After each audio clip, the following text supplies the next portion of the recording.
एक गांव में दो महिलाएं होती हैं। वो दोनों महिलाएं लड़ रही होती हैं एक बच्चे को लेकर। एक महिला कह रही होती है कि ये मेरा बच्चा है, और दूसरी महिला कह रही होती है कि ये मेरा बच्चा है, और वो दोनों बहुत ज़ोर ज़ोर से लड़ रही थी। तो वहाँ के लोग देखते हैं कि ये क्यों लड़ रही हैं, तो पता चलता है वो दोनों महिलाएं कह रही होती हैं कि ये मेरा बच्चा है, वो कह रही है मेरा बच्चा है। अब गांव में हड़कंप हो जाता है। अब हड़कंप शुरू होता है तो ये बात राजा साहब के कान में पड़ती है। अब उनको राजा साहब के दरबार में बुलाया जाता है। अब राजा साहब पूछते हैं, भाई तुम्हारा क्या मामला है, तुम क्यों लड़ रही हो? तो वो कहती हैं कि महाराज ये मेरा बेटा है, दूसरी कहती है मेरा बेटा है। अब महाराज भी परेशान।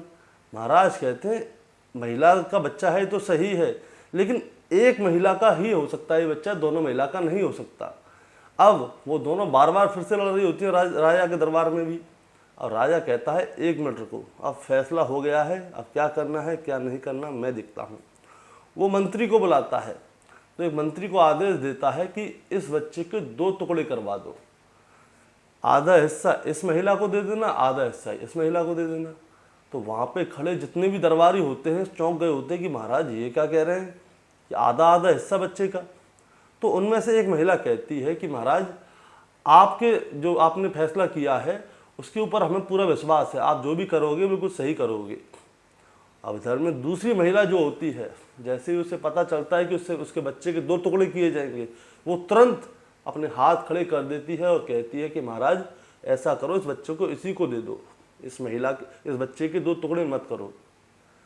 दरअसल बात यह है दोस्तों, कोई भी माँ अपने बच्चे के 2 टुकड़े करने ही नहीं देगी। और राजा साहब कहते हैं कि ये फैसला हो चुका, ये बच्चा इस महिला का है जिसने कि कहा है कि इस बच्चे के 2 टुकड़े नहीं होने चाहिए, और जो सामने वाली है इसको कारागार में डाल दो और इस बच्चे को इस महिला को दे दो। दोस्तों कहानी का मोटिव ये है कि हम अगर किसी से प्यार करते हैं तो हम हमेशा उसकी खुशी चाहते हैं, उसको कभी दर्द ना हो, उसको कोई दुख ना हो, और हमारी तरफ से तो कभी कोई दुख होना ही नहीं चाहिए। दोस्तों आज इस कहानी में मैं आपको कुछ ऐसा ही बताने जा रहा हूँ। इस कहानी में एक लड़का होता है, वो कहता है एक लड़की से कि इस लड़की से मैं बहुत बेइंतहा प्यार करता हूँ, और उस लड़की से प्रपोज करने भी जाता है और कहता है कि मैं तुमसे बहुत ज़्यादा प्यार करता हूँ। जब वो लड़की उससे मना करती है तो वही लड़का उस लड़की की हत्या कर देता है। अब बताइए ये कैसा प्यार था कि उसने उस लड़की की हत्या ही कर दी। और जैसे ही इस लड़की की हत्या होती है तो उस कॉलेज में ही नहीं बल्कि उस पूरे शहर में नहीं बल्कि पूरे प्रदेश में हड़कंप खड़ा हो जाता है, और सैकड़ों की संख्या में लोग सड़कों पे उतर आते हैं और धरना देते हैं। नमस्कार दोस्तों, मैं गौरव शर्मा और आप देख रहे हैं गौरव शर्मा सफ़र। दोस्तों आज की जो सच्ची घटना मैं आपको सुनाने जा रहा हूँ, ये सच्ची घटना है कर्नाटक प्रदेश का एक शहर लगता है हुगली। और हुगली में 18 अप्रैल सन 2024 की शाम को लगभग शाम को 4:50 के आसपास MCA फर्स्ट ईयर की एक छात्रा होती है जिसका नाम होता है नेहा। दोस्तों आज नेहा का एग्ज़ाम था और वो एग्ज़ामिनेशन हॉल से बाहर निकलती है और सबसे पहले अपना बैग उठाती है, और बैग उठाने के बाद वो उसमें से अपना मोबाइल निकालती है और उसमें से सबसे पहले अपनी माँ को फ़ोन करती है और बताती है कि आज उसका एग्ज़ाम कैसा गया। अब वो फ़ोन करके जैसे ही आगे चलती है तो फ़ोन काटती है और अपने बैग में उस मोबाइल को रखती है। अब वो जैसे ही आगे जाती है तो एक लड़का खड़ा हुआ उसका इंतज़ार कर रहा होता है। अब वो लड़का उससे कुछ बात करने की कोशिश कर रहा होता है, तो नेहा क्या करती है, उससे बात नहीं करना चाहती, तो वो अपना रास्ता बदल देती है। अब वो रास्ता बदल के इधर जाती है तो होता क्या, वो लड़का फिर उसके सामने आ जाता है, फिर उससे बात करने की कोशिश करता है। तभी किसी की नज़र उस नेहा उस लड़के पे जाती है तो उसको ये समझ में आता है कि नेहा ने ना कहा है। अब जैसे ही नेहा ने ना कहा तो वो लड़का क्या करता है, उसे गुस्सा आ जाता है। वो लड़का अपने साथ में एक चाकू लेकर आया था। अब धारदार चाकू लेकर वो उस नेहा के ऊपर कूद पड़ता है और नेहा के ऊपर बार पे बार किया जाता है। कभी गर्दन पे बार करता है, कभी पेट में बार करता है, कभी गर्दन की दूसरी साइड बार करता है। लगातार उसने नेहा के ऊपर 10 बार किए थे। हालांकि जब उसने बार किया था तो नेहा चाकू के पहले बार से ही ज़मीन पर गिर गई थी, लेकिन वो लड़का माना नहीं। वो लड़का उसके ऊपर चढ़ गया और चाकू पे चाकू उसमें गोपे जा रहा था कि जब तक कि नेहा मर ना जाए। लेकिन नेहा अभी मरी नहीं है। नेहा अभी सिसक रही थी, नेहा अभी जीना चाहती थी। अब जब वो उस नेहा के ऊपर वार कर रहा था तो वहाँ पे कॉलेज के कैंपस में बहुत सारे लड़के और लड़कियाँ भी थे। वो समझ नहीं पाए कि आखिर ऐसा क्या हुआ, ये लड़का कर क्या रहा है। वो जब तक समझ पाते, जब तक उसने नेहा के ऊपर चाकू के बहुत सारे वार कर दिए, तो जैसे ही लड़के वहाँ के उसके कॉलेज के कॉम्प्लेक्स के लड़के लड़कियाँ समझने लगे तो वो जोर जोर से चिल्लाने लगे ताकि वो लड़का डर जाए और उसको छोड़ दे। लेकिन उस लड़के के ऊपर इतना गुस्सा, इतना जुनून था कि वो नेहा को छोड़ ही नहीं रहा था, और आखिरकार उसने नेहा के ऊपर चाकू का वार करके उस कॉलेज से, उस कैंपस से आराम से निकल के जाने की कोशिश की। वो वहाँ से भाग गया। अब जब वो लड़का वहाँ से भाग रहा था तो वहाँ के स्टूडेंट इकट्ठे हो जाते हैं और उसे भागकर पकड़ लेते हैं।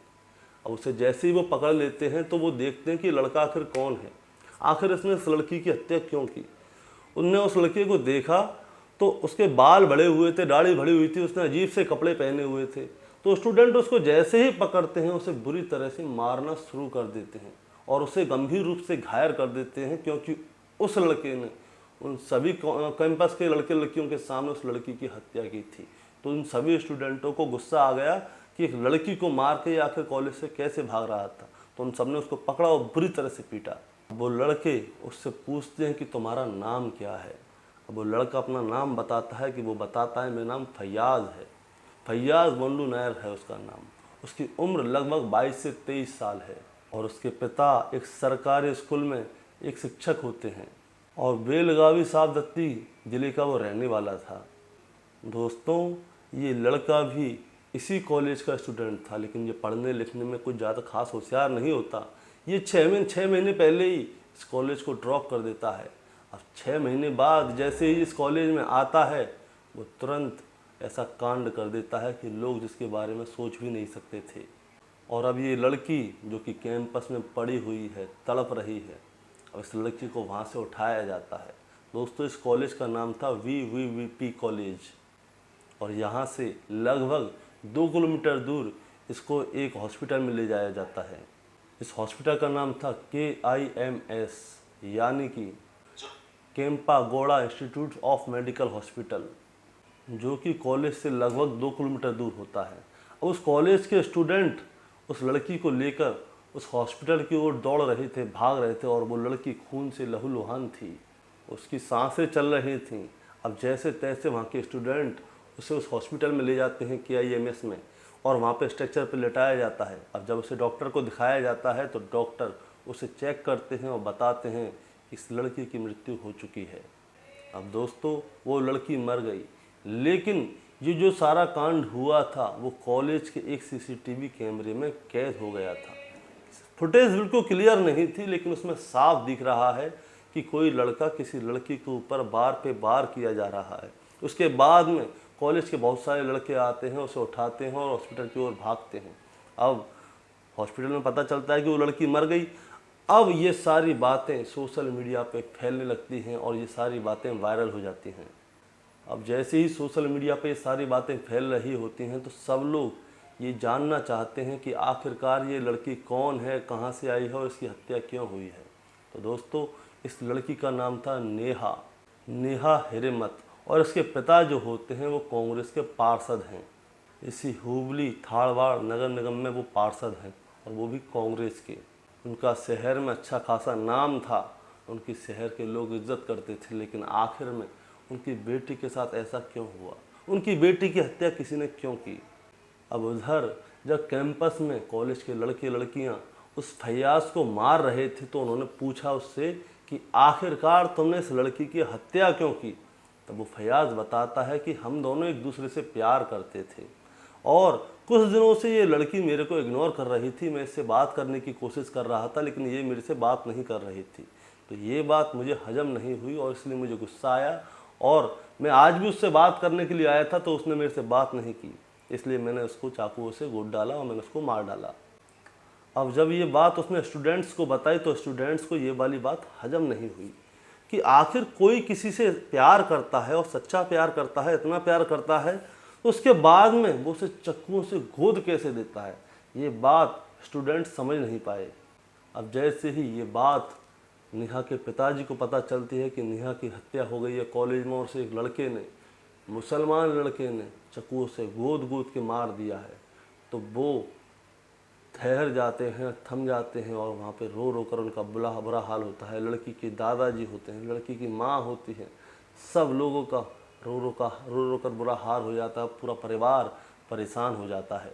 अब जब सोशल मीडिया के जरिए उस लड़की के पिता को ये बात पता चलती है कि एक मुसलमान लड़के ने उसकी लड़की को गोद गोद कर मार डाला, तो उसके पिता, जिनका नाम था निरंजन हिरेमत, वो बताते हैं कि ये लड़का कई दिनों से उस लड़की को, उनकी बेटी नेहा को परेशान कर रहा था।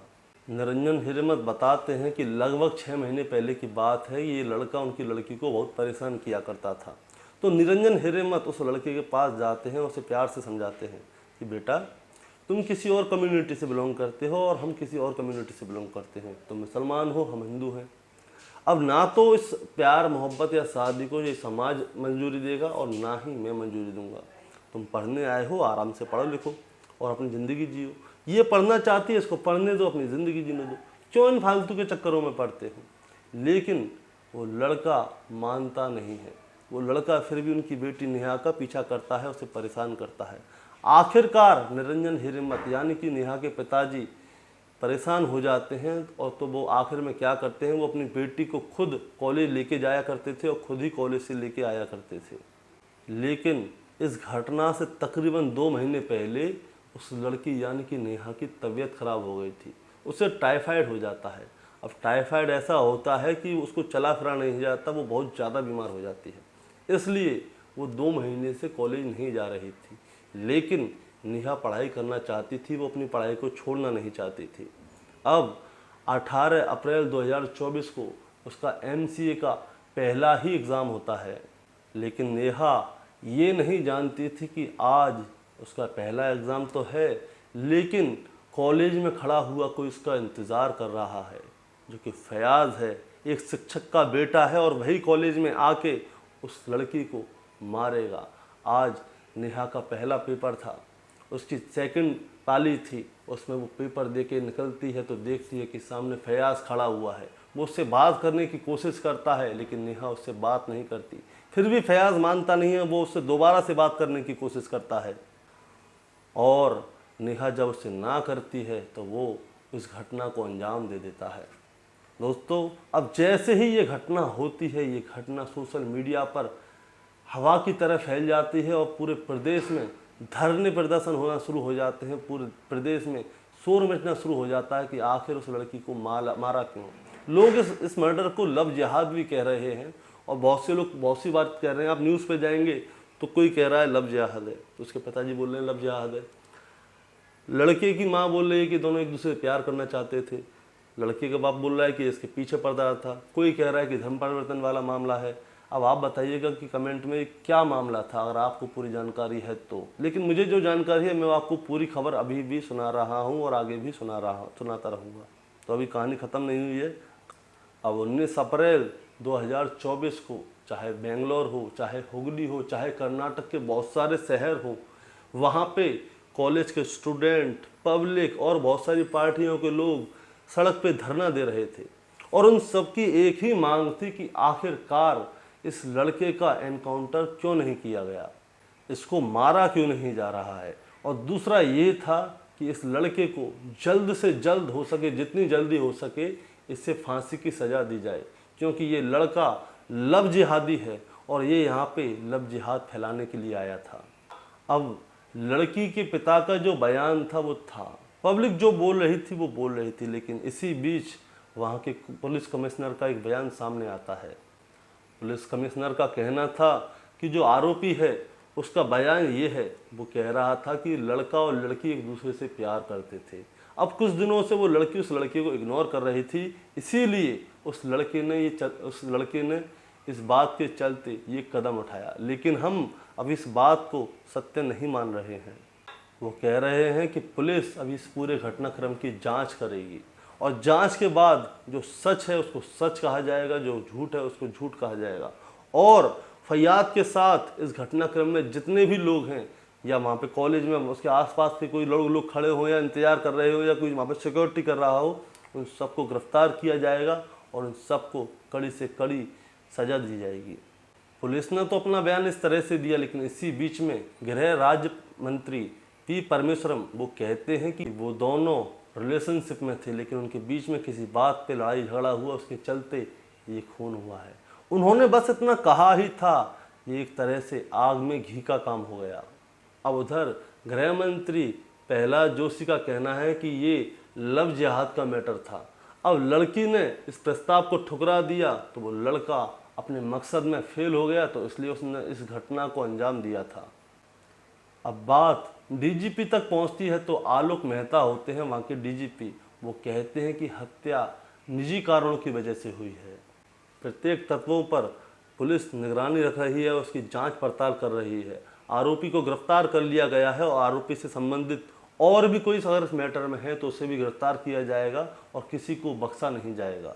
लेकिन मुख्यमंत्री सिद्धारमैया वो कहते हैं कि ये सारा मैटर जो है, जो हत्या हुई है, वो निजी कारणों की वजह से हुई है, लव जिहाद का कोई मैटर नहीं है। और मैं इस घटना की निंदा करता हूँ। अभी तो एक ही पकड़ा गया है, इसके साथ में और भी जितने लोग हैं वो सब भी पकड़े जाएंगे और वो भी जल्दी पकड़े जाएंगे।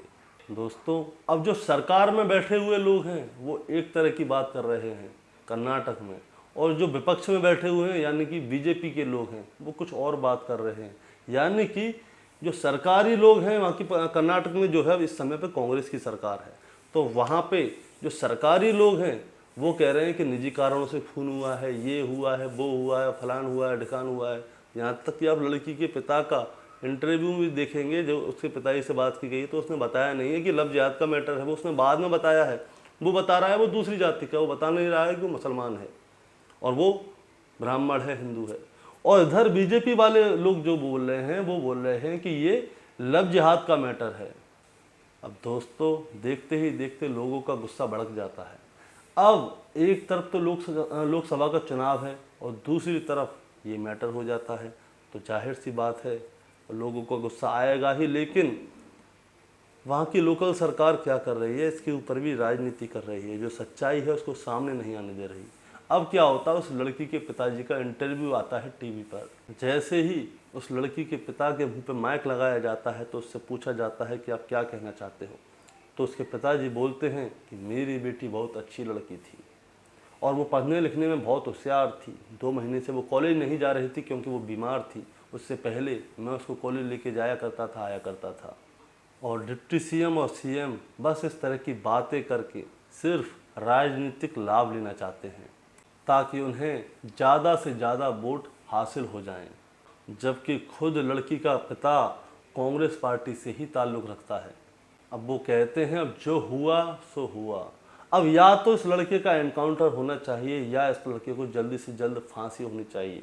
इस केस को जल्द से जल्द ख़त्म करना चाहिए, नहीं तो उसके पिता भी जो लोग धरना प्रदर्शन कर रहे हैं उनके साथ ही जाके सड़क पर बैठ जाएंगे।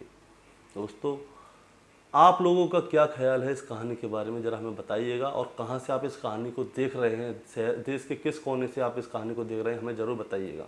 और हाँ, इस कहानी को सुनाने का मतलब आपको परेशान करना या विचलित करना नहीं था दोस्तों, बस आपको सतर्क करना था।